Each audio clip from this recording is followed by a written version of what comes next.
Ang Choco Mucho ay nakaiwas sa tatlong sunod-sunod na pagkatalo, bumawi mula sa pagkatalo sa unang set upang talunin ang Zeus Coffee, 14-25, 25-20, 25-19, 25-18, at makuha ang kanilang unang panalo sa 2024 Premier Volleyball League Reinforced Conference sa PhilSports Arena sa Pasig City noong Sabado.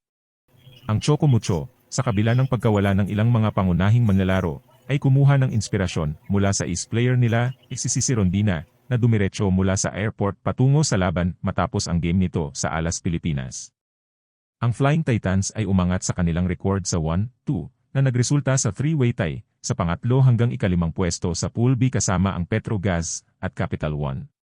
Ang Thunderbells naman ay nanatiling walang panalo.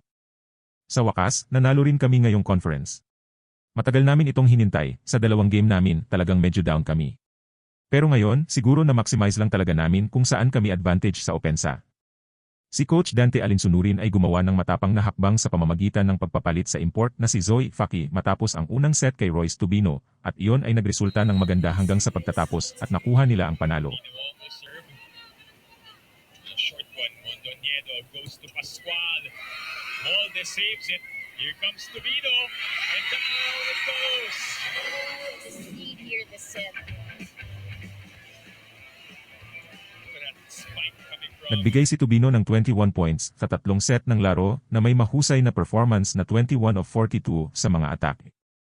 Si Zoe Faki naman, sa kabilang banda, ay nakaambag lamang ng 4 na puntos sa unang set at may napakalimitadong oras sa ika-4 na set.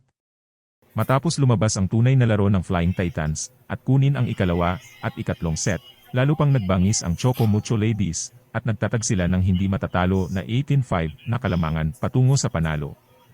Si Isa Molde ay nag-alasi si Rondina. Siya nagkaroon din ng isang kamanghamanghang laro na may 17 points, 12 excellent digs, at 6 excellent receptions. Samantala ang mga middle blockers na sina Mahdi Madayag at Maika Ortiz ay nakakuha ng 9 at 8 points. Ang Choco Mucho ay umaasa na ipagpatuloy ang momentum na ito laban sa Capital One sa Huwebes ng alas 3 ng hapon. Magtuloy-tuloy na kaya ang panalo ng Choco Mucho para umabot ng semifinals? Comment down below.